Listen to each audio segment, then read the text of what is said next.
Well, good afternoon. Welcome back to our Technology and Access to Justice series, which is hosted here at the Legal Innovation Lab at the Faculty of Law of the University of New Brunswick. We recognize and respectfully acknowledge that the UNB law community gathers on the unsurrendered and unceded traditional lands of Wolastoqey. I'm very happy to introduce today's speaker, Professor Ted McDonald, who is a professor at the Political Science Department here at UNB and the Director of Data New Brunswick, also known as the New Brunswick Institute for Research, Data, and Training. Welcome, Ted. Thank you for joining us today.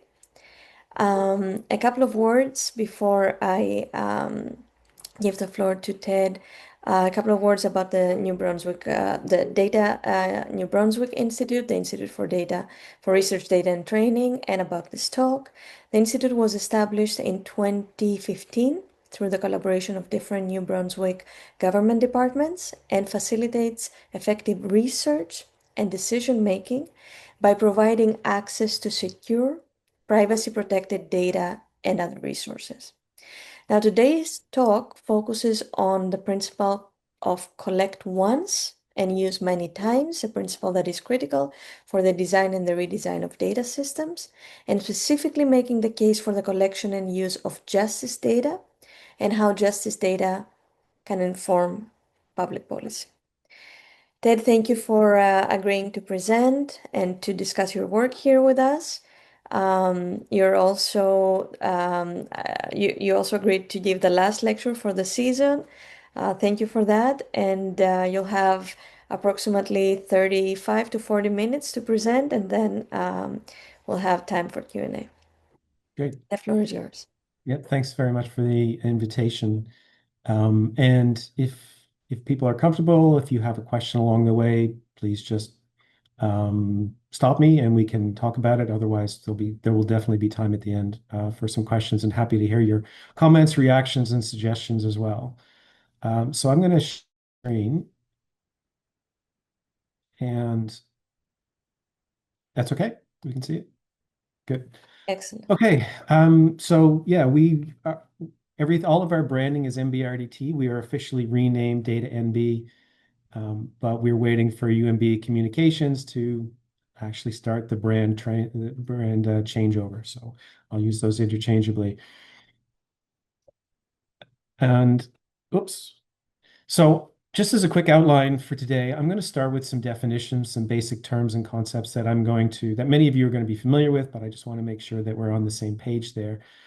And then I'm going to spend some time talking about what are the barriers to more efficient use of data. I think everyone can agree that it makes sense to use data efficiently. Well, why aren't we? Why isn't it being used more efficiently? What are the challenges? One of the responses to those barriers, and this will be the third part of the presentation, is where there are these barriers, that there are lots of opportunities for third parties, such as DataNB, to actually do a lot of this work to make data more accessible, more usable, building on top of the existing data infrastructure. But then I'll finish by saying, and then I'll try and make a case for justice data, because I understand from Agri and others that these systems are being examined and re-examined to look at more digitization and more efficient use of data. And so this will be my pitch, that in doing that data system design, to really think about the collect once, use many times, and to make basically a business case for doing so on the part of the agencies who are collecting the data and delivering the services, which would be justice and public safety. So my definitions, so first off, we are NB-IRDT, or DataNB, we're in the business of hosting and making available for research administrative data. Administrative data are those data that are not primarily collected for research, but they're collected in the course of government doing its business. So either delivering services or administering programs. This could be in health, education, training, justice and public safety, environment, any of these other fields of work, that there's always data being collected. And so that's what we call administrative data. Secondary use, as the name suggests, is just that we're going to use data for purposes for which other than what it was originally collected. And the usual secondary use that we're talking about is for research. So data might be collected when you visit the hospital, when you go through an emergency department, there's data collected on you on that visit. It's primarily used for delivering healthcare and monitoring the health system, but that data also has enormous research value. And so when we use those data to do research, we're engaging in what's called secondary data use. And the principle of collect once, use many times, as the name suggests, it's just the idea that you can reduce redundancy and improve data quality by being deliberate about this design of data systems, the data governance model, so that the data are inputted into a system only once in a standardized way, and then they feed into many applications, which can include secondary use. So it makes basic intuitive sense if you only can collect data once, but there are a lot of practical obstacles to doing that, and I'll get into those as part of my presentation. And then what I'm really going to be talking about, and all of these points go into the idea of that data should be fair. And FAIR is an acronym that stands for findable, accessible, interoperable, and reusable. And so the collect once, use many times is an element of that. In order to do that, in order for data to be fair, you need to kind of embrace this collect once, use many times principle. FAIR is an international movement about re-examining and examining data systems. It's coming from research, it's coming from government, that it just makes good sense for transparency, for accountability, for efficiency, that you consider making data as fair as possible, even recognizing that fair does not mean open. Fair does not mean open data. Most of the data that we'll deal with at DataNB are sensitive. They're covered by legislation. We're not talking about open data necessarily, but the data can be made fair.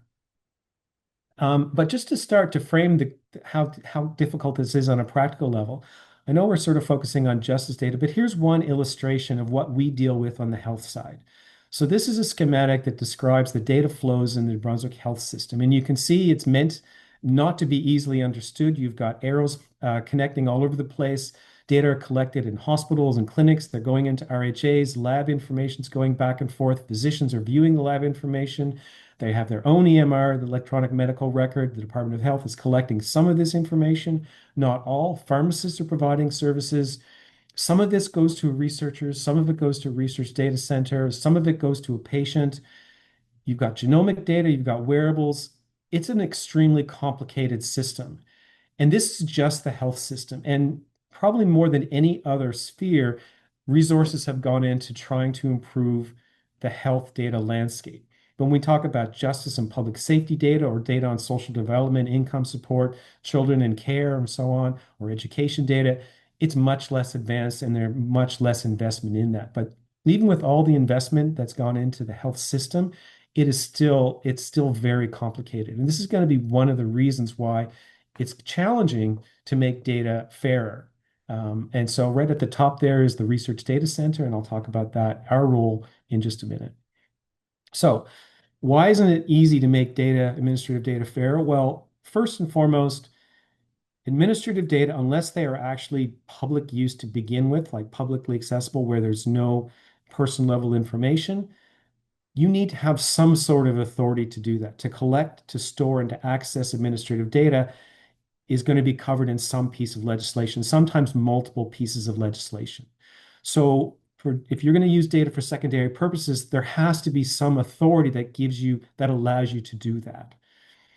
But existence of legislation, of course, as everybody knows, is not sufficient because you need to be able to operationalize and interpret that legislation into meaningful and tangible processes. So how do I comply with legislation in a way that is actually operational? That's where you need a whole bunch of policies and procedures. So even if you have the legislation, the policies and procedures to do that in a way that respects the legislative authority and is under that may not be developed. They might be underdeveloped. They may not be efficient. The third thing, and this is one of the challenges of secondary data use, is that we're often dealing with data that are coming from a system where the system was designed to meet a specific purpose. So if we again go back to hospital data or physician billing data, the main purpose for that was for physician compensation or tracking hospital efficiency. It wasn't for research. And so what we have is we have multiple different data systems. They can have they have limited interoperability.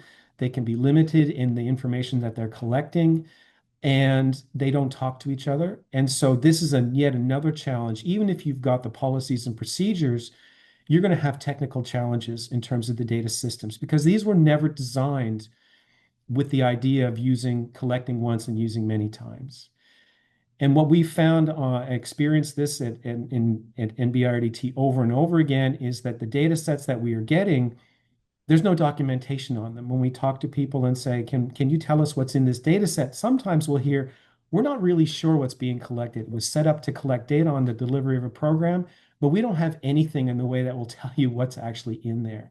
So documentation is often limited, incomplete, or non-existent. So these are four broad challenges that we face in dealing with administrative data, trying to make it fairer so that we can use it to support policy decision-making and research.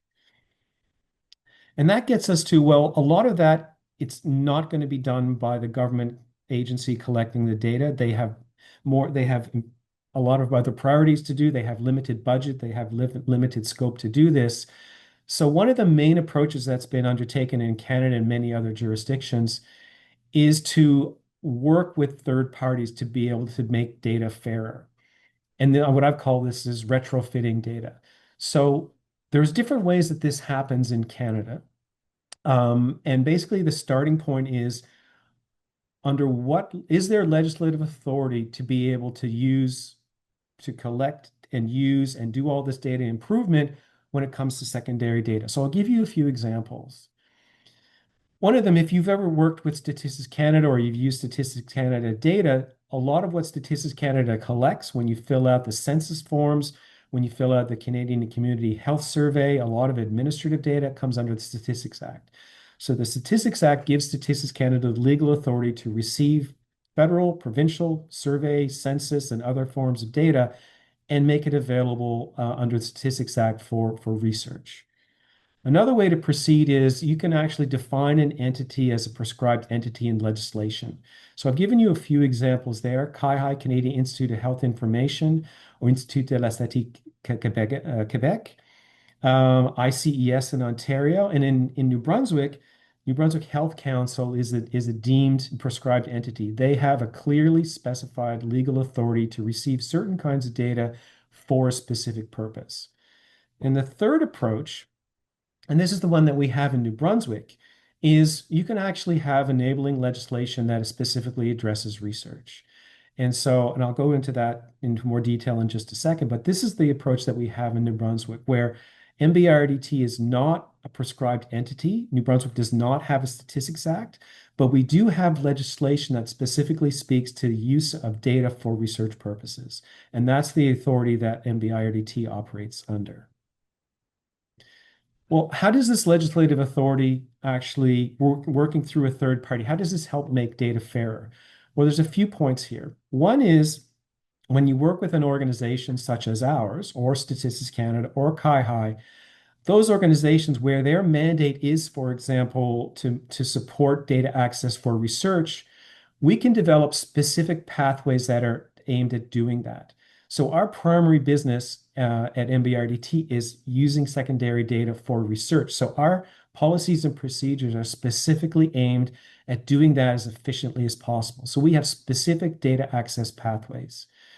We can also engage with other organizations in the rest of Canada, similar organizations to ours in Ontario, BC, Manitoba, and the other provinces, where even though the data systems at source are not using common data models, we can take that data feed from our provincial governments and we can filter it through and have common data models, which means for researchers interested in multi-jurisdictional research, we are taking on the work of making these data sets comparable across provinces.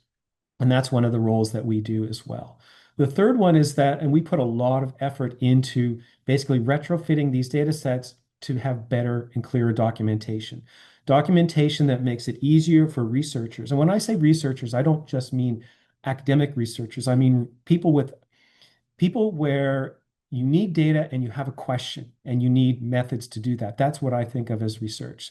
So these could be private sector based, they could be not-for-profit, they can be academic, and they can be government's own researchers. That in order to do that efficiently, you need documentation on the data that you're using to understand what its limitations are, what its strengths and weaknesses are, because that is vital to the appropriate interpretation of results. And also in terms of openness, in terms of meeting the and serving the public interest and making clear what we are doing with citizens' data, we can have a commitment to publishing results. It doesn't mean it doesn't mean sharing individual data, but it means being more transparent about what is happening with citizens' data. So all of this can be the function of a third party such as ours to make data fairer. And we work with government all the time, but it's not government doing these things. It's government is working with us to be this sort of endorsed third party to do all those functions and make it easier to access data by by kind of layering over the existing government systems. So I'll just take a step back and say and just to focus on New Brunswick and where I'm actually going with this, and this is part of my motivation for doing this is to make the case that this is worth doing in New Brunswick with just data from justice and public safety.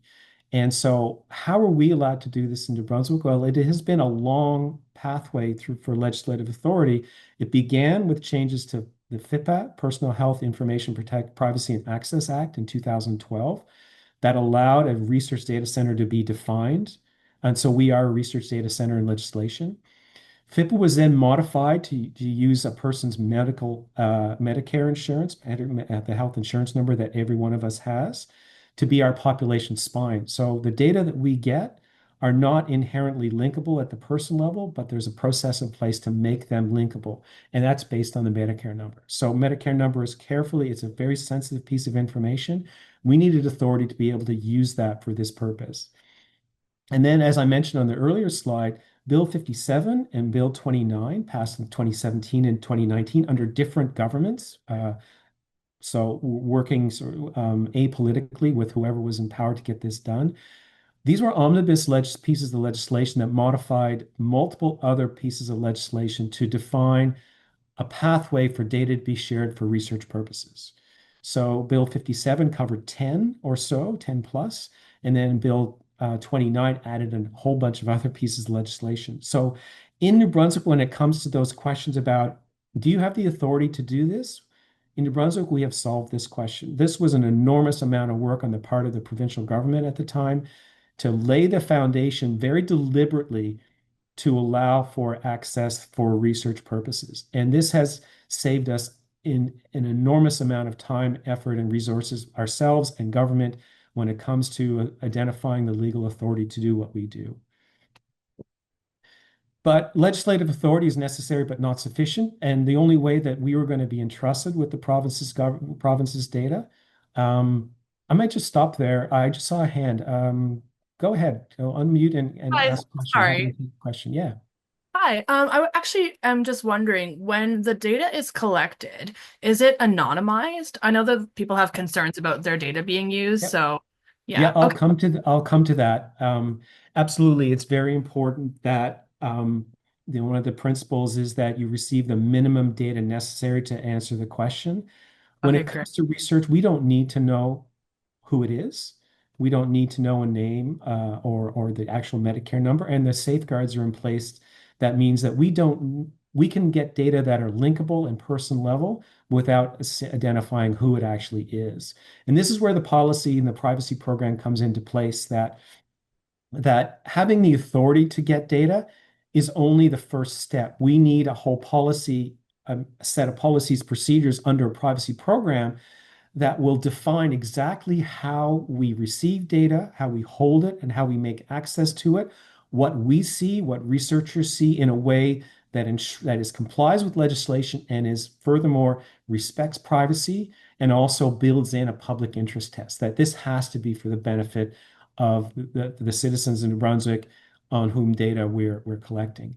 And this is the whole privacy program. So we have our policy arm, the principles, the procedures, and it's based on the 5 safes, and then a whole planning of privacy by design. So all of this had to be in place before we receive data. And we need to, and it's not just a matter of it's sort of trust but verify that all of our policies and procedures were developed in conjunction with our provincial partners to say that they find that this is sufficient, that in making these policies operational, we are complying with legislation, we are protecting privacy, and we are ensuring public benefit. And so this is part of our privacy program. Thank you so much. Now, and so Julia, here, I'm not going to go into the details of this. I put it here kind of to show you that it looks really complicated, but it's actually a really elegant way to protect privacy while making data sets linkable.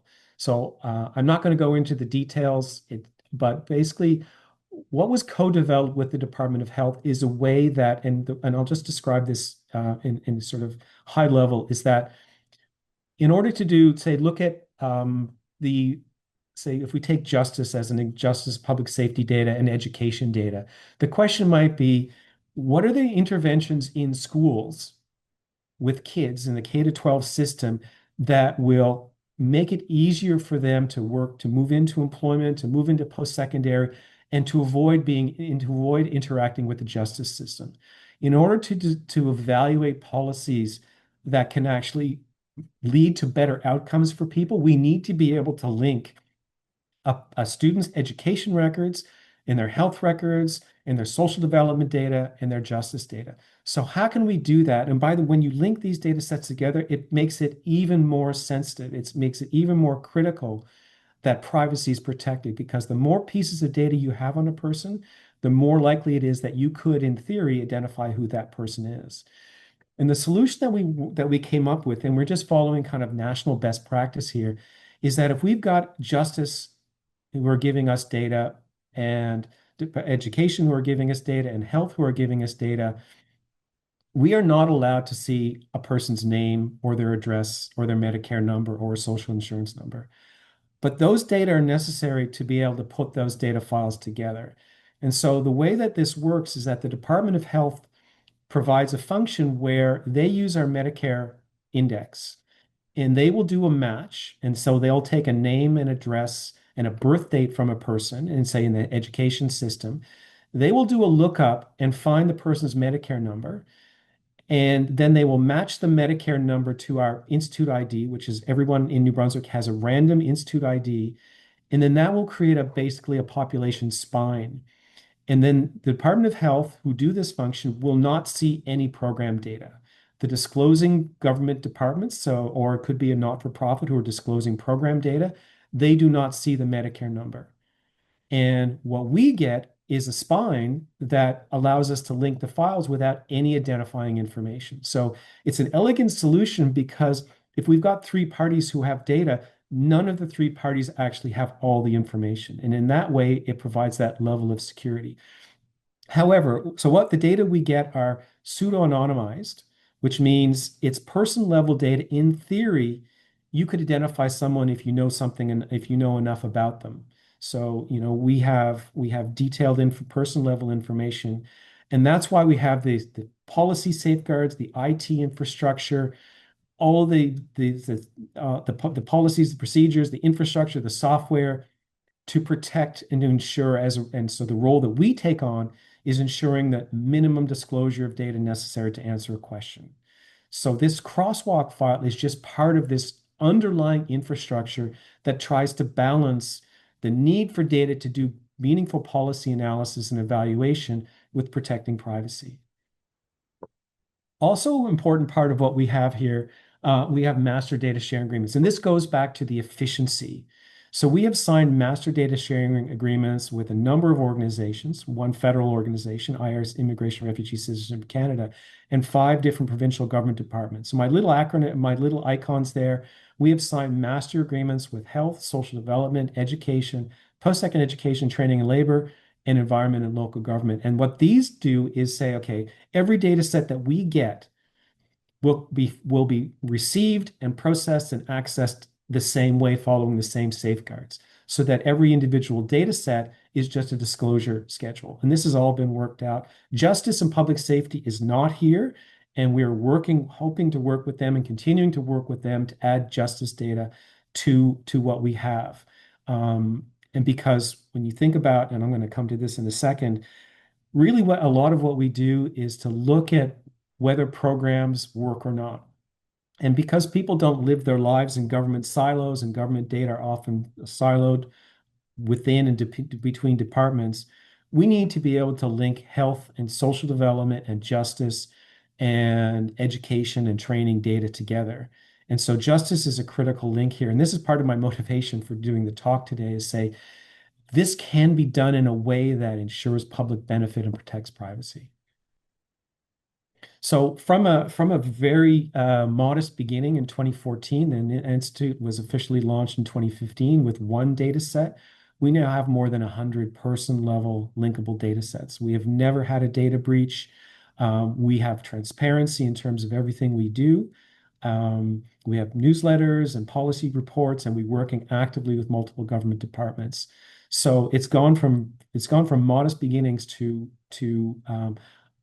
an organization that works very closely with government. And so all of this happens. There's so much work behind the scenes that we put in, that government puts in to make data fairer. And this means for the benefit of the individuals on whom data is being collected. So again, this has nothing to do with justice, but I have two quick examples that I want to showcase to say, here's the power of linking data. And so one of them is, you may have been familiar with the pharmacy expanded scope of practice with pharmacies. If you're in Fredericton, you saw that the Shoppers Uptown did a big renovation. They have two clinics, and this was allow pharmacists to do more to additional services beyond what they're allowed to do. So it was set up as a pilot. Pharmacists could, if you were diagnosed with a chronic disease, pharmacists could work with you to help monitor and treat your chronic condition. They could change medication, they could change dose to help you manage your disease better. And this is really to take pressure off the public health system and the primary health system.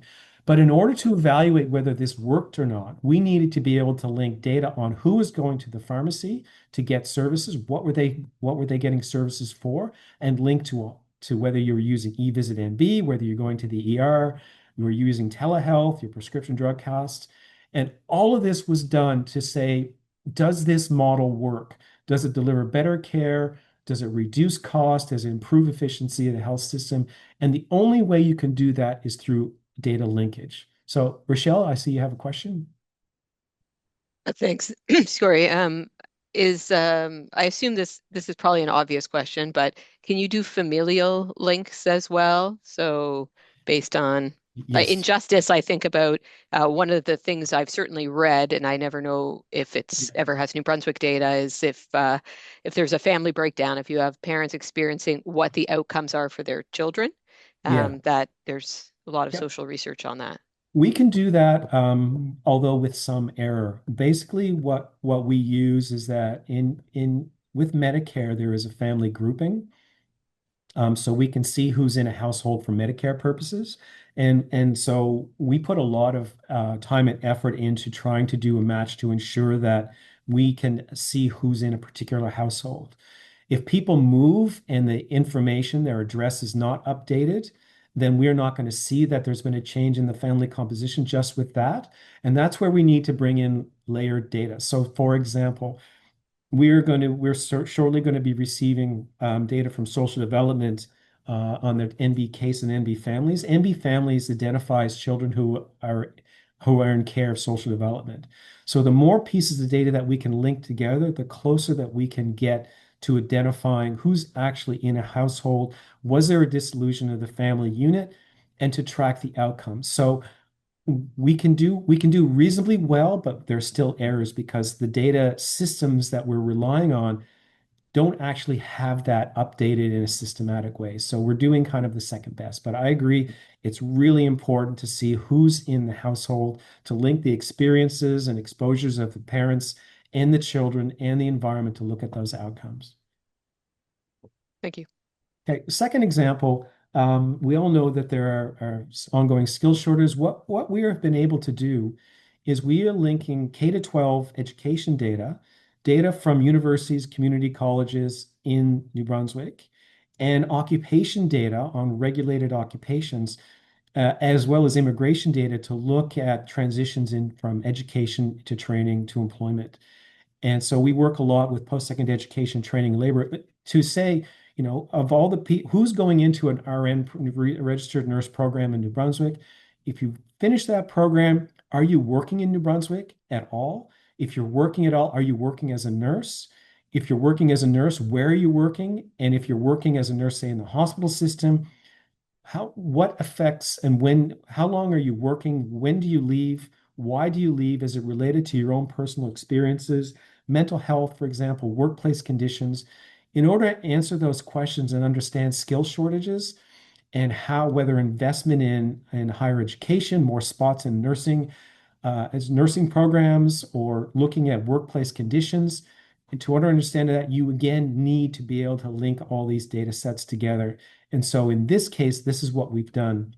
And bringing in regulatory data from registered nurses, from social workers, from paramedics, for teachers, and being able to answer those questions. So nothing to do with justice directly, but these are two illustrations of work that we have already undertaken that really clearly demonstrates you need to be able to have in place systems that can connect data sets and do it in a way that we can understand what's in the data and we can make meaningful use of it so that we can give appropriate policy recommendations when it comes to government programs.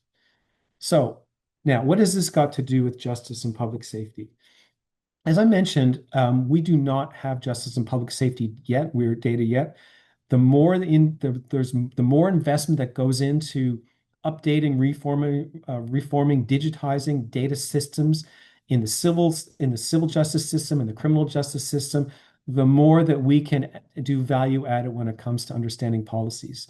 So as of now, we do not. But as part of helping to make the case why it's worth it for government to do that, we take our companion organization in Manitoba, Manitoba Center for Health Policy. So at the provincial level, the Manitoba Center for Health Policy is set up similar to ours. They have the authority to receive person-level linkable data to provide access to that data for research. In addition to health and education data, they also have, and they get annual updates from the Prosecution Information and Scheduling data set, the Criminal Courts Automated Information Network, and the Corrections Offender Management System. And you can see that chart, which I've just taken from the MCHP website. They have three different data systems, which has a large amount of person-level data on interactions in the court system, correction system, and police. And a lot of it is actually linkable at the person level, but done in a way that protects individual privacy.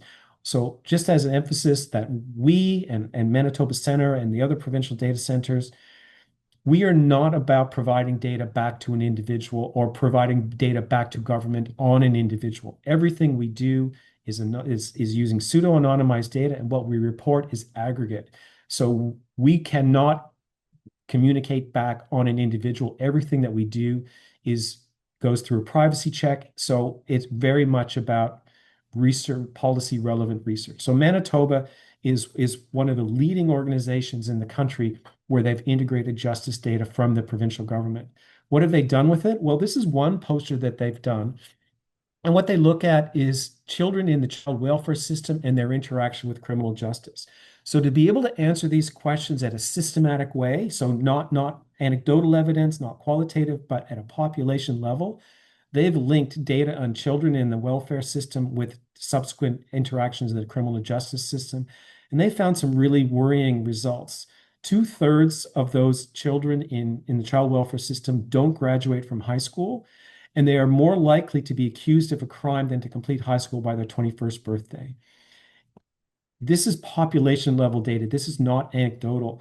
And it's these kinds of results where these kinds of really important work that you can do when you can link data sets together and you can integrate justice data either as a determinant of outcomes or as an outcome on its own.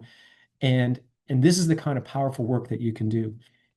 Another example, and I've just taken this as an excerpt from published research. So in Journal Violence Against Women, again from Manitoba, they've linked their immigration data to justice data. And what they're looking at is the incidence of intimate partner violence and how that compares among recent immigrants and how that might vary by country of origin and visa category, how it compares to interprovincial migrants, and how it compares to people who were born in Manitoba.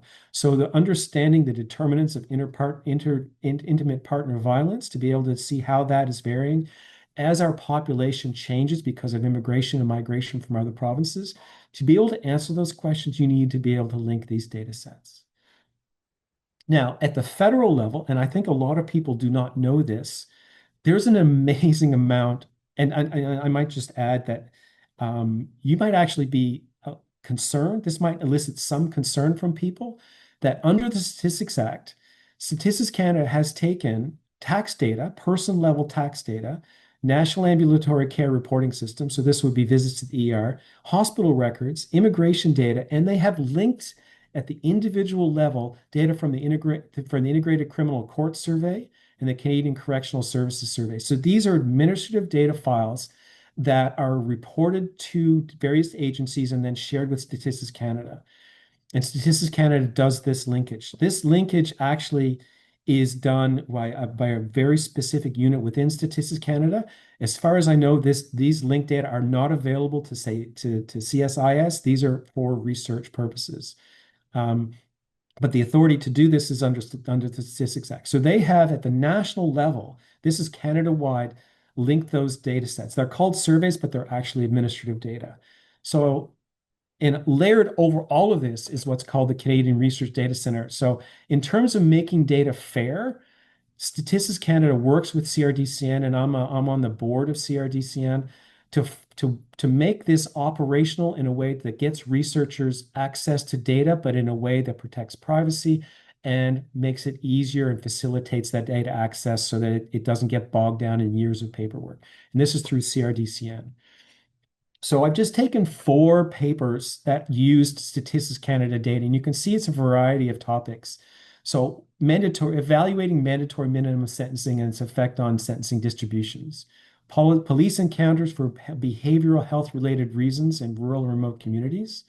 Reconsidering penal stability in Canada through new sentencing severity index. And the plea discount and the time penalty in Canada. So these are some really interesting and important pieces of work that have been done using Statistics Canada's linked data. And these are all published reports. You can see that you can find them on the website. Okay, so I'm coming close to the end here. So my question, so I'm going to come back to the beginning and the reason for my talk. Government data systems are evolving, but not necessarily fairly.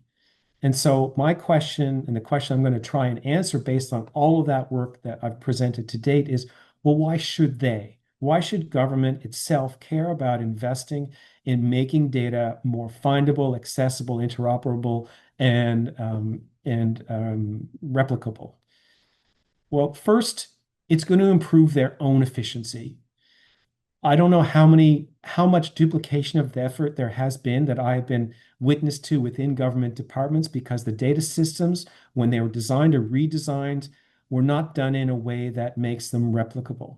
So you see a lot of duplication of effort. So in addition to benefiting researchers, whether they're government or academic researchers, it will improve government's own efficiency. Related to that, it will also reduce government's own costs in reporting, in communicating. For example, there are obligations that government departments have for reporting to different federal agencies. And when you don't design a system deliberately to collect the data once and use many times, you end up with a lot of replication, a lot of duplication, and a lot of cost, a lot of human resource cost to do that. And the third one, and I'm going to focus a little bit more on this before I conclude, we need to demonstrate value to government about why they should. And so where does that value come from? Say working with us. It enables multi-jurisdictional research to understand why similar policies in different provinces produce different outcomes. Why is that? Multi-jurisdictional research is enormously valuable. We can do program and impact evaluation, and the ability to link data, person-level data over time and across data systems is invaluable for policy evaluation. So the value is there for government to invest in making data sets fairer when they rethink or they think about data systems. And I'll give you one illustration. This is something that we've been working on in New Brunswick. And basically it starts with what I mentioned earlier, is that the province spends enormous resources and there's an enormous amount of suffering and challenge experienced by people in New Brunswick when it comes to addictions and mental health, when it comes to interactions with the justice system, when it comes to homelessness, and it comes to other kinds of similar challenges. to understand the pathways of and the importance of the school system, of family, of environment, of local community, of intergenerational transfers of poverty, for example, interaction with the health service. You need to be able to link these pieces together in order to look at how do we help people avoid ending up in the criminal justice system? How do we avoid having them end up in addictions? How do we end up making it easier for them to move in housing? How do we act early when it comes to interactions at early childhood or in the school system to avoid those interactions? You need to be able to do that. You need linked data. You need to link data on prenatal, early natal, family, healthy toddler assessments, child readiness, all those programs that are in the schools, interactions with the social justice, the social development system, income support, housing support, and look at pathways into training and education to see how can we help people avoid those outcomes or reduce the incidence of those outcomes and save the government a lot of money in doing so. You need linked data to make the case that this is a good investment. And finally, these are just off the top of my head. These are some of the questions that you could answer using linked data if we could incorporate justice data into and have justice data, justice public safety data being fair. As you probably know, New Brunswick modified their impaired driving laws at the beginning of the year. Is it actually achieving the outcome it was intended to? When it comes to planning resources about where are we going to put new courts, where are we going to invest in public defenders, where are we going to place justices, where are we going to build new jails? Where can we forecast more effectively where those demands are going to be? In order to do that, you need lots of data. To understand the role of transition and second stage housing for helping mothers and kids get out of abusive situations and into safe environments and out of transition housing and into like meaningful, tangible, or stable housing. To understand the role of those programs, the investment in those programs. And one of the things that I mentioned earlier is understanding the educational experiences, the health experiences, the interactions as you move into adulthood of children in care.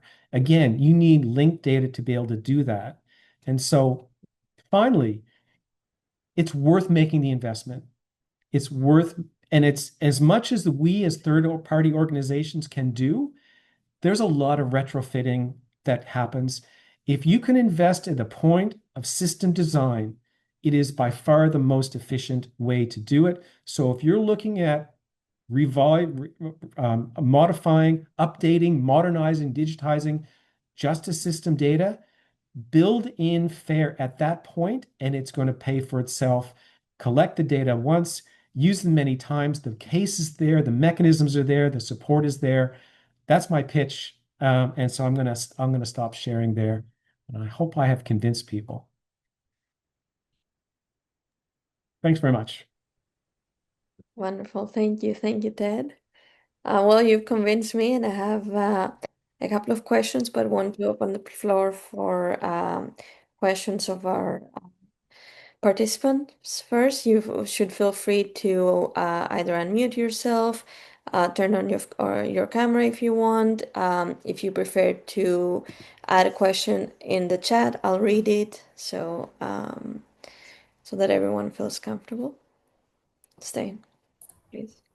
Hello, can you hear me? Yep. Okay. Well, the question is probably not fair in the sense that we had this discussion before.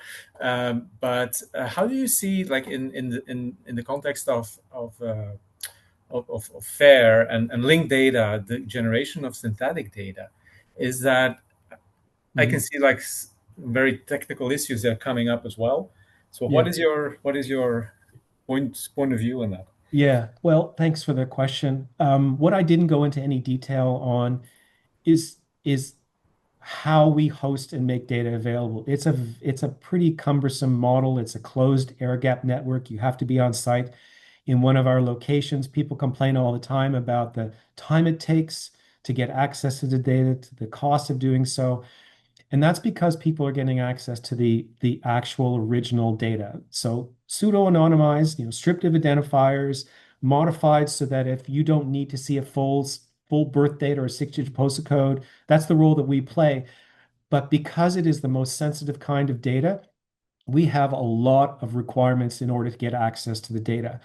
What synthetic data are is you can use various tools, AI tools, or other kinds of other kinds of methods, where you can take a data set, a person level data set, and you can perturb it so that you basically randomize individual elements so that an individual record of data is not a person level data, but when you do this in a way that preserves the characteristics of the population, you can do a lot with what are called synthetic data without nearly the privacy requirements that you have. So other jurisdictions, and we're talking about this in New Brunswick, is that if you could have synthetic versions of our data sets, that for many purposes, they are sufficient to answer the questions and they don't have the same privacy risks.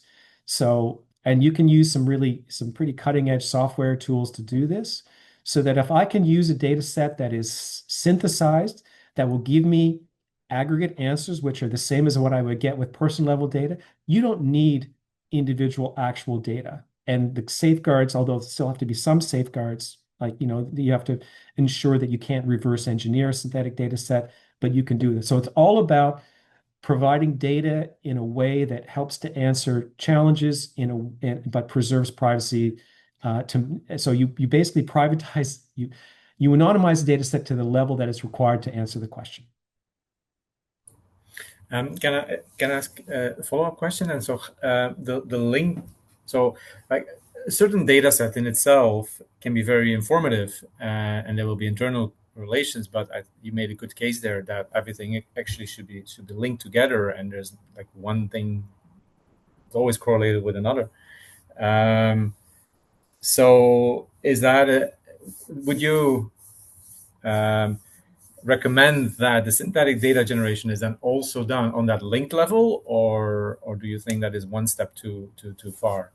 I think it's something we have to look at, because if you like questions like if you have synthetic versions of 10 data sets, is there enough information in each that on its own you can't identify someone, but if you bring them together, that maybe raises the risk. So those are the things that we have to look at. One approach is that you bring together 10 data sets, and then you generate a synthetic version of that. So these are questions that are really important that we need to work out, because we need to ensure that that our obligation to privacy is met. But I don't know technically what the best way is, but I know we're going to be looking at how we can do that. Thank you. And there was a question in the slides, or in question in the chat about slides. I'm happy to share the slides. I'll send Agri a copy of these after for dissemination. There's nothing sensitive in there. Great. We're also recording, and we will be editing the video, and with Ted's permission, posting that on the website of the Legal Innovation Lab. Fantastic. The floor is open for more questions.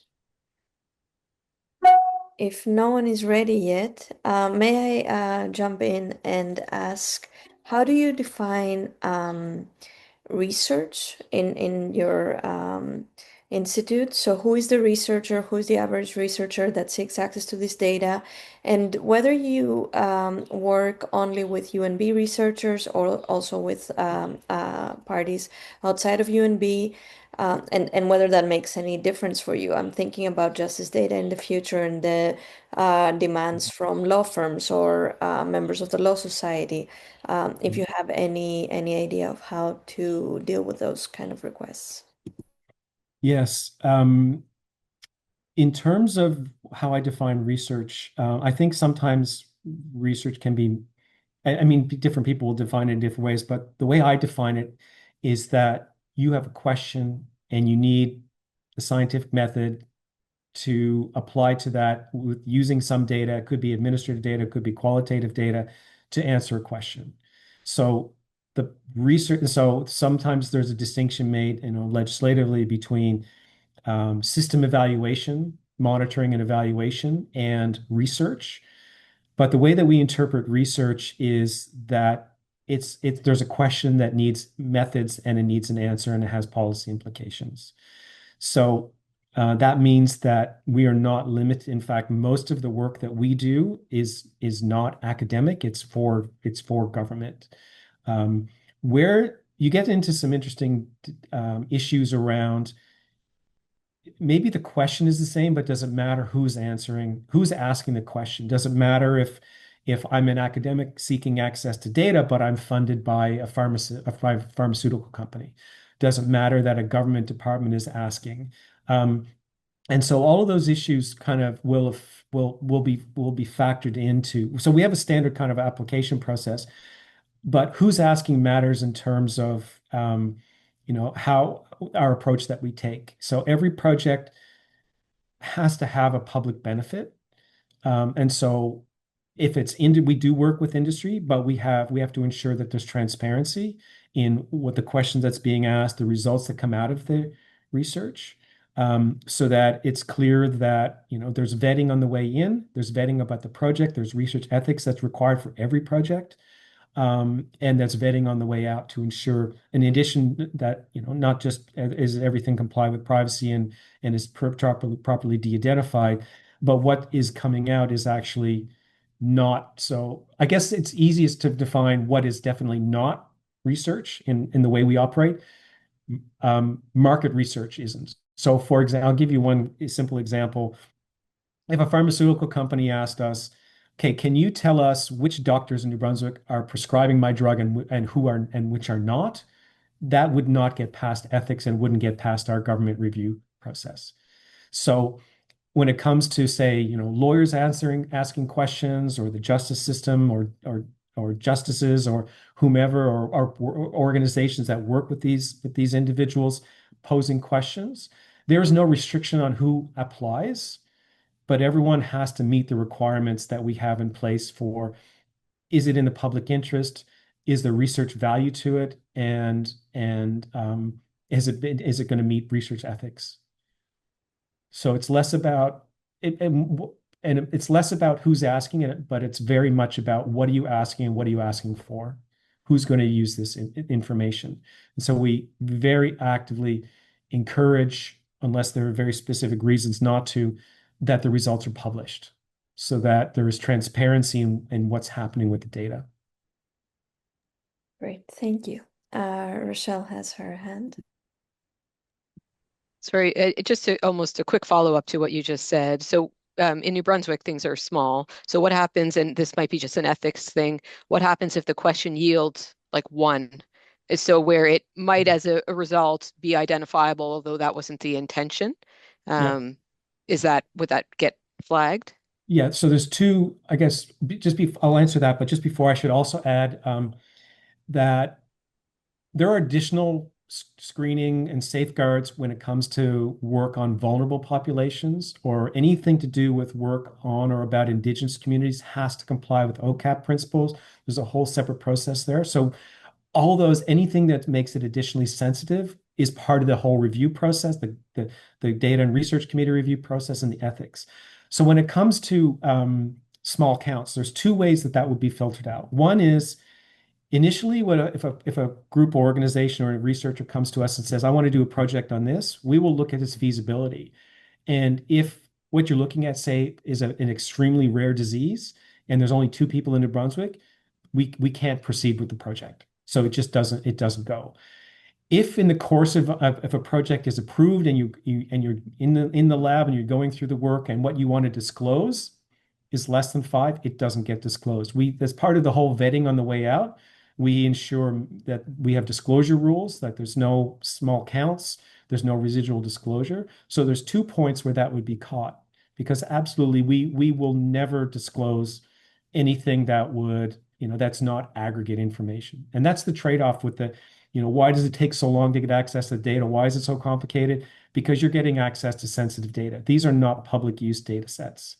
But what comes out of it has to meet that this is properly de-identified, so aggregate numbers, so it complies with legislation, but also it complies with best principles around you cannot identify anyone looking at this. So if we have, a rare disease or a very targeted government program at looking at a certain subset of kids and in children in care in a particular community, that will not be disclosed. If I can just follow up and before Justice LeBlanc has a question there, but one of my concerns from the justice side, and I think others who are justice people here would understand, is quality, data quality. So, I mean, while we have certain data sets, I'm concerned often on the accuracy of them because, we have a paper-based system, they're manually entered, there's lots of error. Yeah. So when you're getting this sets of data, how do you ensure that it's yielding results of some quality? So that's a really important question, and that's why it takes a lot of our time and effort and a lot of the time and effort on the part of the disclosing department to figure out what's in the data set. But I will add that because we are data scientists and we are experts in that, is if we understand what the limitations are, we can often work with it. The data do not have to be perfect, but they have to be good enough, and we have to understand enough what the limitations are. But sometimes when we're working with the government department, the data just aren't in any good shape for disclose. I mean, even if it's paper-based, you can't even disclose it.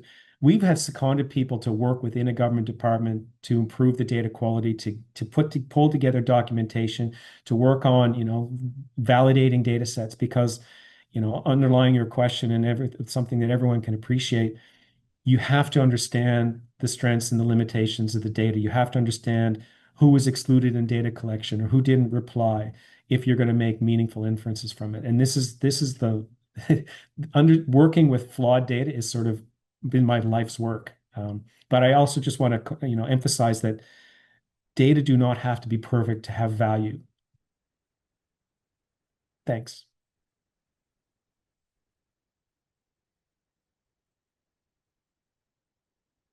Denise.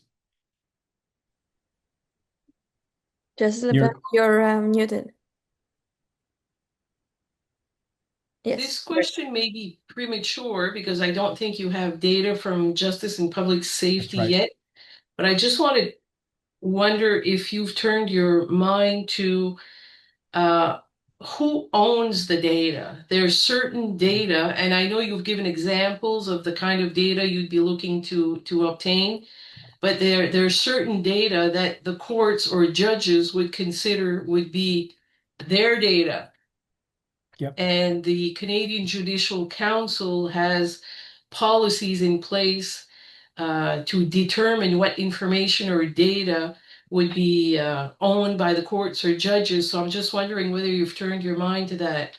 Oh, yes, we have lived and breathed those questions like that, to distinguish between a data custodian and a data business owner. I mean, the terminology varies, but I'll give you one example. Social development received data from all the nursing homes in New Brunswick on residents, and it's called the InterEye tool. So social development has that data, and they are also a legal data custodian. Sometimes it's open to interpretation, but they said we're a data custodian, we're not the business owner. That the homes have been disclosing to us for a particular purpose. For social development to give us their data, they've gone and they've consented each of the nursing homes to agree to that on their behalf. So we spend a lot of time and we work a lot with different government departments to say, okay, even if you're the custodian of the data, who is the authority? Who has the authority to say, yes, I'm okay with this data being shared? And that's going to vary. It could be, could be clinicians, it could be, could be other organizations, it could be other government departments. So all of that has to be worked out before any data sharing agreement is entered into. But oftentimes it's really just getting consent or agreement or some sort of legal agreement to share on the part of the data business owner that says the data custodian will share on their behalf to us. but of course, understanding like is the data business owner allowed to authorize that data sharing? It's going to go back to the terms in which the data are collected. So if Okay, something yes. is clearly says you, and I'll give you another example. There's data on homelessness on homeless shelters called the HIFAS. It's a federal HIFAS. It's called the HIFAS system. It says in the data sharing, the data collection and sharing agreements that it can only be shared for specific purposes and not for any other purpose. So when you hit something like, when you come up against something like that, if it doesn't meet one of those purposes, then it can't happen. And that's where you might have to take a step back and look at modifying the underlying legislation. And this is what motivated the Act Respecting Research in the first place. But sometimes it's often not that it's not as prohibitive as that. It's just engaging and understanding who the data business owner is, that they understand what they're agreeing to, that they have the authority to do it, but also doing it in a way that saves them time and effort. Okay, so if I understand correctly, if a third party, some commercial third party came to you seeking data, you would go back to the business data owner for consent. So yeah, I guess, and I know we're at time, but I'll just I'm glad you raised it because I want to distinguish between us being a custodian holding data and us giving access to the data. So these are related but distinct. So we have the authority to receive data, and we get data from all these different sources. Hopefully, we're working with Justice and Public Safety on what that could look like. But when we grant access to a particular data file, it goes through this whole review process. One of the review processes is that every data business owner on whom data have been requested is part of the initial review process. And they're also part of the review of the outcome from it. And this is called our data and research committee. So when suppose we have justice data and the data business owner is justice and public safety, then they become part of the review committee for any application that's proposing to use that. Sometimes the data share agreement, so we'll say, so in the part of the nursing homes, that they kind of authorize social development to provide that function on their behalf because it has to be workable as well. But this whole process is designed so that people are informed, they're part of the review process, and that what we're proposing to do meets with the requirements, and there's also no surprises, that no one is going to be surprised, by what's being asked. So anybody who asks for access to data, it goes through this 7-step process, one of which is the review by the data business owners in every case. Okay, thank you. We're a bit past the time. We have one more question from Mike Mappy. Hi, thank you. Just to kind of follow up with Justice LeBlanc, would it not be unreasonable then, when you're looking for justice or judicial data, that judiciaries, I'm in Nova Scotia, so judiciaries should, before even engaging in any sort of data sharing or custodial agreement, a data classification should be probably step one within the organization? Yes, absolutely. When I talked earlier about retrofitting, when you have to go back and modify legislation to allow for, say, research access when it wasn't part of the original legislation, or it's being interpreted in a way that says, if you don't have explicit authority to do this, then you can't. It's much easier to do that review and assessment in the first place than it is to go back and do it again. So that's kind of when you talk about collect once, use many times, that means identifying the legal authority, is the legal authority there to enable data sharing in the first place, and just recognizing that is a necessary but not sufficient step. So it's so much more efficient to do that at system design or redesign than it is to do it after the fact and try and go backwards. Thank you. And could we just maybe clip that so I can give that to my chiefs?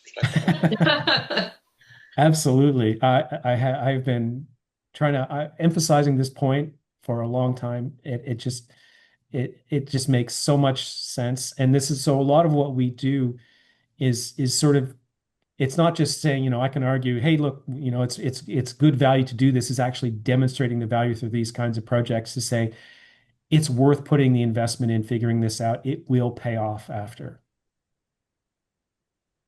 Great. Fantastic. This is a great finishing line, I think. And thank you very much, Ted. And thank you, everyone, for this wonderful discussion. I hope we have more discussions like this later on. And we will keep you posted about events and online lectures that will be organized by the lab. Thank you and have a great rest of your day and great Thanks week. for the great discussion, everyone, and thanks for the invitation.